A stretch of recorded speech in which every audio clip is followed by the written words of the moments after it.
Warning, this video will contain explicit lyrics and it is not intended for children. Beyonce and Jay-Z individually are larger than life, almost superhuman personalities. Their outsized talent, charisma, and mind-boggling success have loomed ever present in Black Americana for more than 2 decades.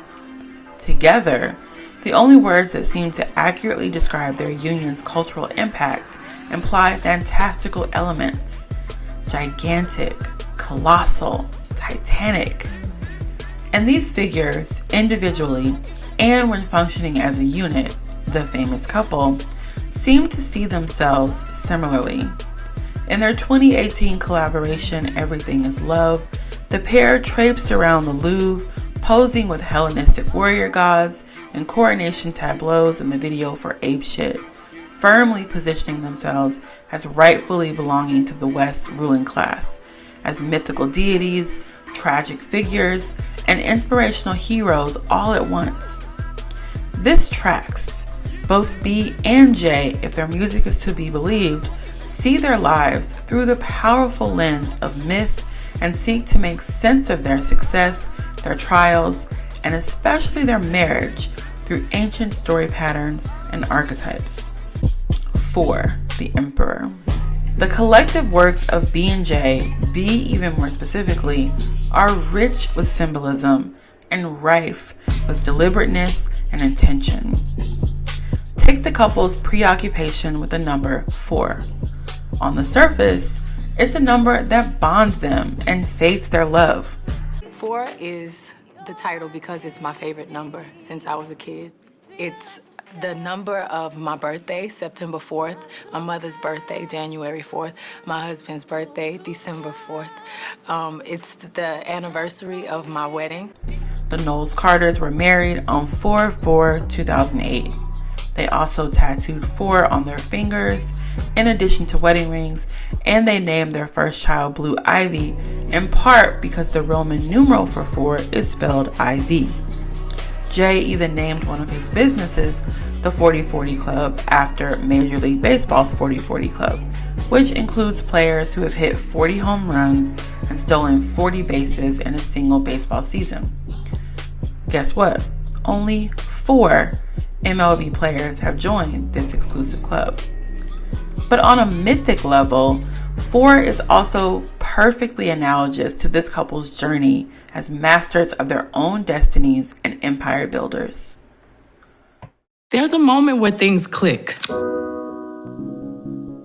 4 is a stable, dependable, and balanced number in Western esoteric and mystical traditions. The elements, directions, and astrological wheel are all divided into 4s or divisible by 4. 4 can encompass the full range of human emotion and human potential, equally feminine and masculine, equally introverted and extroverted, equally negative and positive. In tarot, 4 represents the emperor or the king. Sitting on a throne and ruling stoically, he represents the core of what the Knowles Carters narrative presents to us, a symbol of the masculine principle that gives structure, creates rules and systems, and imparts knowledge. Nothing about these two or their union looks easy or by accident or out of place. Structure and systems, be they capitalism or heteronormativity, are always the order of the day. There are no shortcuts in their world, just work, love, and faith.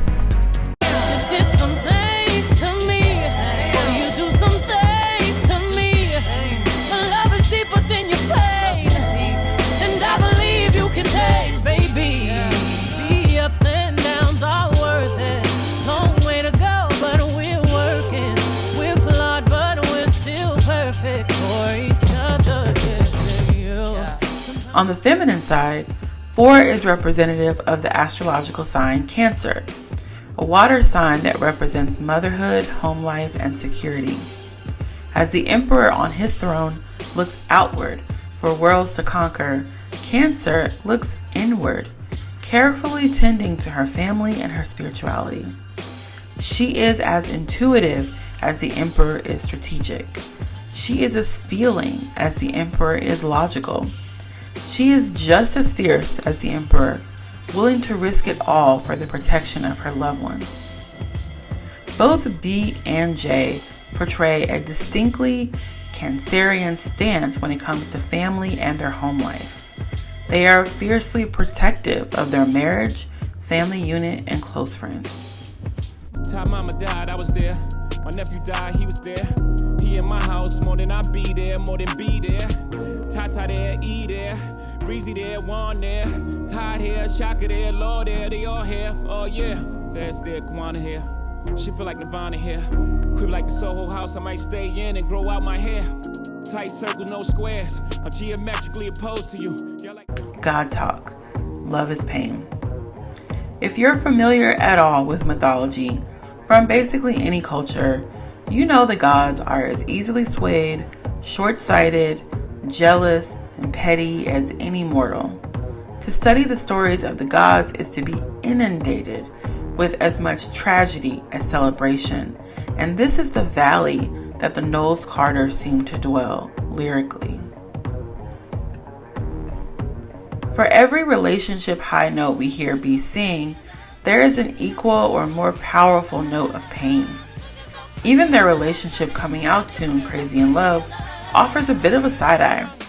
Beyonce isn't just in love, she's not herself. She's making bad decisions, and she's swept away in a potentially dangerous current. Love on Top, which served as the couple's victorious pregnancy announcement at the 2011 VMAs, is also kind of sad. The lyrics show how the singer had to work to earn time, attention, and favor with her love. Tucked away in the adverbs, like now and finally, we get the full picture about why her smile means so much. Her love has made her beg and cry before he made her smile. A refrain we have come to hear often from B's side of their relationship narrative appears in this song too.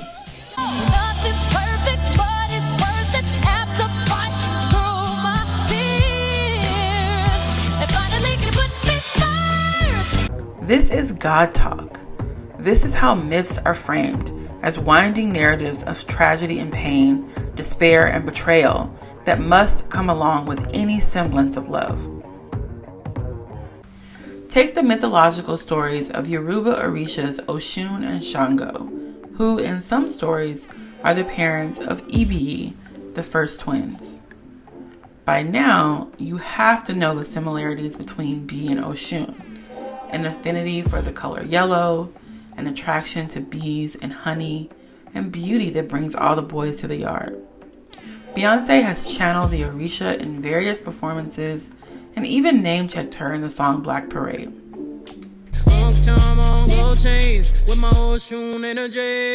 But did you realize Shango, the most powerful Orisha and god of thunder and lightning, bears some resemblance to Jay? According to Yoruba myth, Shango was a ladies' man who, although being married in most myths, still manages to sleep with lots of women in the kingdom. He's linked to many Orishas before and after Oshun. One legend has it that Oshun pursued Shango, covering her naked body with honey and lying at the edge of a river where he would see her and obviously not be able to resist. Oshun knew Shango was paired with another woman at the time, but she had to have him and was willing to go to any length to be with him. So who knows who seduced who at the start of Beyonce and Jay's relationship? Details are unclear, probably because B was very young, like teenager young, when she first met Jay, who is 12 years her senior. However, Beyonce is very proud to be with the king of rap, to be part of the ultimate power couple, and it's hard to picture her being happy with a man who didn't have the money, success, swag, and god status that Jay does. So the Oshun story does kind of fit with their love story. Or take the Greek Zeus and Hera. Like Shango, Zeus is the leader and god of thunder in his respective pantheon. Hera, goddess of marriage, is his dutiful and long-suffering wife. Zeus, like Shango and Jay, is quite the womanizer. Similar to Beyonce, Hera is a representation of the queen archetype, powerful and influential on her own, but also always willing to stand by her powerful man and much too devoted to the marriage to let infidelity get in the way. In mythology, Zeus is also pretty indiscriminate about who he beds. Mortals, nymphs, goddesses, everyone's fair game with this god, to the extreme dismay of his wife Hera. In fact, Hera is most known for the truly horrific punishments she doles out to Zeus's lovers. Because what's worse, being jealous or crazy? How did it come down to this? Scrolling through your call list. I don't wanna lose my pride, but I'ma fuck me up a bitch. Know that I kept it sexy, and know I kept it fun. There's something that I'm missing, maybe my head for one. What's worst, looking jealous or crazy, jealous or crazy? Or like being walked all over lately, I'd rather be crazy. Archetypal love, the ruler. Which brings me to the last mythical element of the Knowles-Carter's relationship, their archetypes. Archetypes are powerful and ancient symbolic representations of people we instantly recognize from myths, fairy tales, and dreams. Defined by Swiss psychoanalyst Carl Jung, they represent symbolic figures in our shared culture, like the mother, represented by figures like the Virgin Mary and Claire Huxtable, or the hero, represented by figures as disparate as Harry Potter and the biblical Moses. Both Beyonce and Jay-Z understand themselves to be embodying the ruler archetype. In Jay's case, the masculine king archetype, and in B's case, the feminine queen archetype. All these niggas claiming king, but I'm still like King Hova, Mansa, Musa. From a lot of devil was a lie, I'm the truth, yeah.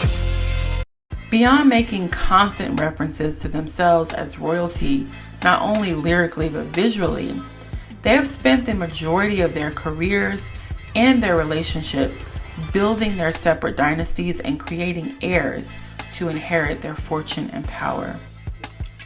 This building of wealth, familial power, and business entities has been a preoccupation for the couple and a frequent inspiration for their music. I pray my children outlive me. I give my daughter my custom dresses, she gon' be litty. Vintage pieces by the time she hit the city, yeah. Vintage frames, I see nobody fucking with him. Pretty thug, got that third ward, hit me. Sir ass shit like his dad, shit is trippy. It ties back into their deference for the number 4 and its mystical properties. They are natural leaders and rulers who are experiencing life's ups and downs in the ways of a royal couple. What defines the ruler archetype is their proximity to godliness. The king archetype is primal in each man and is also referred to as the king energy or the father energy. Fully accessing this archetype is said to be the closest a man can come to divinity or godhood. As the name suggests, the king archetype is historically speaking most clearly demonstrated by men in the role of kings, emperors and other rulers whose task it was to channel this archetype to the people of the realm. Both Knowles and Carter play at this, likening themselves to little g gods while still distinguishing themselves from big G God. As many similarities as the rulers' feminine and masculine archetypes have, they do ultimately serve very different functions in society and within the home, differences that B and J act out in their public marriage. Like most masculine figures, the king's role is more public-facing and most of his work is done outside of the home. The queen, on the other hand, must be as devoted to the marriage and the family as the king is to his empire. While the good king may be known for his ability to protect the kingdom and be fearless in battle, the good queen's greatest strengths are her loyalty and being able to stick with the marriage. She is the ultimate companion, no matter how rich, successful, and powerful she may be in her own right. she doesn't feel complete as a single woman without a marriage to tend to.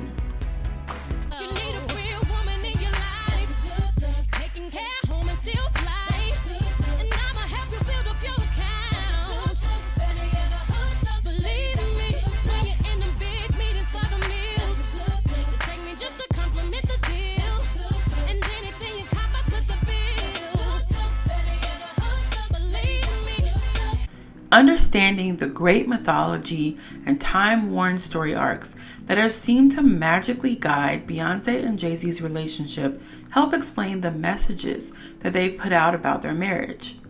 Like most committed couples, they see themselves as a unit that is greater than the sum of its parts, and their public story about their marriage is modern-day myth-making, regardless of how based on the truth it may be. They make sense of their pain and their love as part of a bigger and meaningful story where the union is fated and must be preserved at all costs. They are constructing a tale about love, rich, dynastic, black love specifically, for their audience and for themselves. And by all accounts, we're happy to sit by the fireside and listen to every story they weave. What do you think? What sticks out to you about the ways that these artists talk about their relationship and their music? Let me know in the comments, and thanks for watching.